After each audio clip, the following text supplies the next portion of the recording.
ಇದು ವೈದ್ಯಕೀಯ ಸಚಿವರು ನೋಡಲೇಬೇಕಾದಂತ ಸ್ಟೋರಿ. ಬಿಜೆಪಿ ಆಯ್ತು, ಈಗ ಕಾಂಗ್ರೆಸ್ನಲ್ಲೂ ಕೂಡ ಭ್ರಷ್ಟಾಚಾರ ನಡೀತಾ ಇದೆಯಾ ಅನ್ನೋ ಪ್ರಶ್ನೆ ಈಗ ಕಾಡ್ತಾ ಇದೆ. ವೈದ್ಯಕೀಯ ಸಚಿವರು ಮಿಸ್ ಮಾಡಲೇಬಾರದಾಗಿರುವಂತಹ ಸ್ಟೋರಿ ಇದು. ಬಿಜೆಪಿಯಲ್ಲಿ ಭ್ರಷ್ಟಾಚಾರ ನಡೆದಿದೆ ಅನ್ನುವಂತ ಆರೋಪಗಳು ಕಾಂಗ್ರೆಸ್ ಮಾಡ್ತಾ ಇತ್ತು. ಅದಾಯ್ತು, ಈಗ ಕಾಂಗ್ರೆಸ್ನಲ್ಲೂ ಕೂಡ 40% ಕಮಿಷನ್ ಆರೋಪವನ್ನ ಬಿಜೆಪಿಯ ಮೇಲೆ ಮಾಡಿದಂತಹ ಕಾಂಗ್ರೆಸ್ನ ಮೇಲೂ ಕೂಡ ಅದಕ್ಕಿಂತಲೂ ಹೆಚ್ಚಿನ ಭ್ರಷ್ಟಾಚಾರ ನಡೆದಿದೆ ಅನ್ನುವಂತ ಆರೋಪ ಕೇಳಿ ಬರ್ತಾ ಇದೆ. ಭ್ರಷ್ಟಾಚಾರದ ಕೂಪವಾಗಿದೆ ವೈದ್ಯಕೀಯ ಸರಬರಾಜು ನಿಗಮ. ಟೆಂಡರ್ನಲ್ಲಿ ಕೆಟಿಟಿಪಿ ಕಾಯ್ದೆ ಉಲ್ಲಂಘನೆ ಆಯ್ತಾ? ಆರೋಗ್ಯ ಸಚಿವರ ಇಲಾಖೆಯಲ್ಲೇ ಅವ್ಯವಹಾರದ ವಾಸನೆ ಈಗ ಬರ್ತಾ ಇದೆ. ಆರೋಗ್ಯ ಇಲಾಖೆ ಅಧೀನದ ವೈದ್ಯಕೀಯ ಸರಬರಾಜು ನಿಗಮ 9 ತಿಂಗಳಲ್ಲಿ ಟೆಂಡರ್ಗಳಲ್ಲಿ 500 ಕೋಟಿಯ ಭ್ರಷ್ಟಾಚಾರ ನಡೆದಿದೆ ಅನ್ನುವಂತ ವಿಚಾರ ಈಗ ಗೊತ್ತಾಗ್ತಾ ಇದೆ. Bandage, cloth, sanitary pad, ICU bed, IV fluids, gloves ಉಪಕರಣಗಳಲ್ಲಿ ಬ್ರಹ್ಮಾಂಡ ಭ್ರಷ್ಟಾಚಾರ ನಡೆದಿದೆ. ಈ ವೈದ್ಯಕೀಯ ಉಪಕರಣಗಳ ಟೆಂಡರ್ನಲ್ಲಿ 50% ಕಮಿಷನ್ ಪಡೆದಿದ್ದಾರೆ. ನಿಗಮದ ವ್ಯವಸ್ಥಾಪಕ ನಿರ್ದೇಶಕ ಹುದ್ದೆಗೆ ಐಎಎಸ್ ಬದಲು ಕೆಎಎಸ್ ಅಧಿಕಾರಿಯನ್ನ ಇಲ್ಲಿ ನೇಮಕ ಮಾಡಿರೋದು. ಈ ವಿಚಾರಕ್ಕೆ ಸಂಬಂಧಪಟ್ಟಂತೆ ಮತ್ತಷ್ಟು ಡೀಟೇಲ್ಸ್ ಅನ್ನ ನೀಡ್ತಾ ಹೋಗ್ತಾರೆ ನಮ್ಮ ಪ್ರತಿನಿಧಿ ಶಶಿಧರ್. ನೇರ ಸಂಪರ್ಕದಲ್ಲಿ ಜಾಯಿನ್ ಆಗ್ತಾ ಇದ್ದಾರೆ. ಶಶಿಧರ್, ಬಿಜೆಪಿಯಲ್ಲಿ 40% ಕಮಿಷನ್ ತಗೊಳ್ತಾ ಇದ್ದಾರೆ, ಭ್ರಷ್ಟಾಚಾರ ನಡೀತಾ ಇದೆ ಅನ್ನುವಂಥದ್ದನ್ನು ಬಹಳ ದೊಡ್ಡದಾಗಿ ಕಾಂಗ್ರೆಸ್ ಕೂಗಿ ಹೇಳಿತ್ತು. ಅದೇ ಚುನಾವಣೆಯಲ್ಲೂ ಕೂಡ ಪ್ಲಸ್ ಆಯಿತು. ಈಗ ಕಾಂಗ್ರೆಸ್ನಲ್ಲೂ ಕೂಡ ಅದಕ್ಕಿಂತಲೂ ಹೆಚ್ಚು ಭ್ರಷ್ಟಾಚಾರ ನಡೆದಿದೆ, ಅದು ಕೂಡ ವೈದ್ಯಕೀಯ ಕ್ಷೇತ್ರದಲ್ಲಿ ಅನ್ನುವಂಥ ಮಾಹಿತಿ ಬರ್ತಾ ಇದೆ. ಏನೇನು ಡೀಟೇಲ್ಸ್ ಇದೆ ಇದ್ರ ಬಗ್ಗೆ?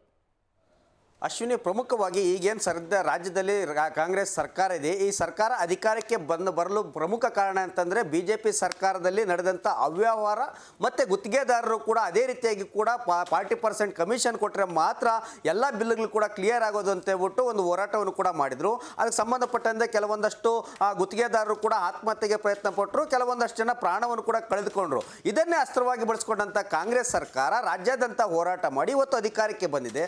ಇದಕ್ಕೆಲ್ಲ ಕೂಡ ಕಡಿವಾಣ ಹಾಕುತ್ತೆ ಅಂತ ಹೇಳ್ಬಿಟ್ಟು ಎಲ್ಲೋ ರಾಜ್ಯದ ಜನ ನಿರೀಕ್ಷೆಯಲ್ಲಿದ್ದರು. ಆದರೆ ಇವತ್ತು ಕಾಂಗ್ರೆಸ್ ಸರ್ಕಾರ ಸಂಪೂರ್ಣ ಬೆಂಬಲ ಬಂದು ಅಧಿಕಾರದಲ್ಲಿದ್ದರೂ ಕೂಡ ಎಲ್ಲೂ ಕೂಡ ಭ್ರಷ್ಟಾಚಾರ ಕಡಿಮೆ ಆಗಿಲ್ಲ. ಕಾಂಗ್ರೆಸ್ ಸರ್ಕಾರದಲ್ಲೂ ಕೂಡ ಭ್ರಷ್ಟಾಚಾರ ಜೀವಂತವಾಗಿದೆ ಅನ್ನೋದಕ್ಕೆ ಆರೋಗ್ಯ ಇಲಾಖೆ ಕಾರಣ ಅಂತಲೂ ಕೂಡ ಸ್ಪಷ್ಟವಾಗಿ ಹೇಳ್ಬೋದು. ಯಾಕಂದರೆ ಕಳೆದ ಬಾರಿ ಕೋವಿಡ್ ಇದ್ದಂಥ ಸಂದರ್ಭದಲ್ಲಿ ರಾಜ್ಯದಲ್ಲಿ BJP ಸರ್ಕಾರ ಇತ್ತು, ಕೇಂದ್ರದಲ್ಲೂ ಕೂಡ ಇತ್ತು. ಆ ಕೋವಿಡ್ ಪರಿಕರಗಳ ಖರೀದಿಯಲ್ಲೂ ಕೂಡ ಸಾಕಷ್ಟು ಪ್ರಮಾಣದಲ್ಲಿ ಅವ್ಯವಹಾರ ಆಗಿತ್ತು. ಅದೇ ರೀತಿಯಲ್ಲೂ ಕೂಡ ಇವರು ಆರೋಗ್ಯ ಇಲಾಖೆಯಲ್ಲೂ ಕೂಡ ಈಗಲೂ ಕೂಡ ಅವ್ಯವಹಾರ ನಡೀತಿದೆ ಅಂತ ಹೇಳ್ಬಿಟ್ಟು ಇವತ್ತು ಈಗ ಆರೋಗ್ಯ ಇಲಾಖೆಯಲ್ಲೂ ಕೂಡ ಕೇಳಿ ಬರ್ತಿದೆ. ಈಗ ಬಡಬಗ್ಗರು ಎಲ್ಲಿ ಹೋಗ್ತಾರೆ? ಸಾಮಾನ್ಯವಾಗಿ ಸರ್ಕಾರಿ ಆಸ್ಪತ್ರೆಗಳು ಹೋಗ್ತಾರೆ, ಸರ್ಕಾರಿ ತಾಲೂಕು ಆಸ್ಪತ್ರೆ ಆಗಿರ್ಬೋದು, ಜಿಲ್ಲಾ ಆಸ್ಪತ್ರೆಗಳಾಗಿರ್ಬೋದು ಹೋಗ್ತಾರೆ. ಆ ಹೋದಂಥ ಯಾವುದೇ ರೋಗಿಗಳು ಕೂಡ ಇವತ್ತು ಸರಿಯಾದಂಥ ಔಷಧಿಗಳು ಸಿಗ್ತಿಲ್ಲ. ಅಲ್ಲಿರುವಂಥ ವೈದ್ಯಾಧಿಕಾರಿಗಳು ನೇರವಾಗಿ ಮೆಡಿಕಲ್ ಶಾಪ್ಗಳಿಗೆ ಒಂದು ಚೀಟಿಗಳನ್ನು ಬರೆದುಕೊಡುವಂಥ ಪರಿಸ್ಥಿತಿ ಇವತ್ತು ನಿರ್ಮಾಣ ಇದೆ. ಇದು ಯಾಕೆ ಈ ಸಮಸ್ಯೆ ಬಗೆಹರಿಸಿದೆ ಅಂತ ಹೇಳ್ಬಿಟ್ಟು ಈಗಾಗಲೇ ಪವರ್ ಟಿವಿ ಕೂಡ ಹಲವು ಬಾರಿ ವರದಿ ಕೂಡ ಪ್ರಸ್ತಾಪ ಮಾಡಿತ್ತು. ಆಗ ಈಗಾಗಲೇ ಆರೋಗ್ಯ ಸಚಿವರಂತ ದಿನೇಶ್ ಗುಂಡೂರಾವ್ ಅವರು ಕೂಡ ಎಲ್ಲೂ ಕೂಡ ಔಷಧಿಗಳ ಕೊರತೆ ಆಗಬಾರ್ದು ಅಂತ ಹೇಳ್ಬಿಟ್ಟು ಅಧಿಕಾರಿಗಳಿಗೆ ಸೂಚನೆ ಕೊಟ್ಟಿದ್ರು. ಆ ಸೂಚನೆ ಮೇರೆಗೆ ಚೆಕ್ ಮಾಡಿದಾಗ ಈಗಲೂ ಕೂಡ ಔಷಧಿಗಳು ಸಿಗ್ತಿಲ್ಲ. ಯಾಕೆ ಅಂತಂದ್ರೆ ಏನೀಗ ಸರ್ಕಾರಿ ಆಸ್ಪತ್ರೆ ಮತ್ತು ತಾಲೂಕು ಆಸ್ಪತ್ರೆಗಳಿಗೆ ಔಷಧಿಯನ್ನ ಈ ಸರಬರಾಜು ಮಾಡಬೇಕನ್ನೋ ನಿಗಮದಿಂದ ಸರಿಯಾದ ಔಷಧಿಗಳು ಪೂರೈಕೆ ಆಗ್ತಿಲ್ಲ. ಯಾಕೆ ಅಂತಂದ್ರೆ ಗುತ್ತಿಗೆದಾರರಿಗೆ ಹಣ ಕೂಡ ಬಿಡುಗಡೆ ಮಾಡ್ತಿಲ್ಲ. ಯಾರೇ ಔಷಧಿಗಳನ್ನ ಪೂರೈಕೆ ಮಾಡಿದ್ರು ಕೂಡ ಅವರಿಗೆ 30 ದಿನಗಳ ಒಳಗೆ ಅವರಿಗೆ ಔಷಧಿಗಳ ಬಿಲ್ ಅನ್ನ ಕ್ಲಿಯರ್ ಮಾಡಬೇಕು ಅಂತ ಹೇಳ್ಬಿಟ್ಟು ಸರ್ಕಾರದ ಆದೇಶ ಇದೆ. ಆದ್ರೆ ಆ ನಿಯಮಗಳನ್ನ ಪಾಲಿಸಬೇಕಾದಂತ MD ಅವರು ಎಲ್ಲ ಒಂದ್ ಕಡೆ KS ಅಧಿಕಾರಿಯನ್ನ ನೇಮಕ ಮಾಡಿದರೆ ಆ ಒಂದು ಸ್ಥಾನದಲ್ಲಿ IAS ಅಧಿಕಾರಿ ಕೂಡ ಇರಬೇಕು ಅಂತ ಹೇಳ್ಬಿಟ್ಟು ಕೆಲವೊಂದಷ್ಟು ಗಂಭೀರವಾದಂತ ಆರೋಪ ಕೂಡ ಕೇಳಿ ಬರ್ತಿದೆ. ಏನೇ ಆದ್ರೂ ಕೂಡ ಬಡಬಗ್ಗರಿಗೆ ಸರ್ಕಾರದಲ್ಲಿ ಸರ್ಕಾರಿ ಆಸ್ಪತ್ರೆಗಳಲ್ಲಿ ಔಷಧಿಗಳು ಸಿಗುತ್ತಿಲ್ಲ ಅನ್ನೋದು ಎಲ್ಲ ಒಂದ್ ಕಡೆ ಯಕ್ಷ ಪ್ರಶ್ನೆ ಅಂತ ಕೂಡ ನೇರವಾಗಿ ಹೇಳ್ಬೋದು.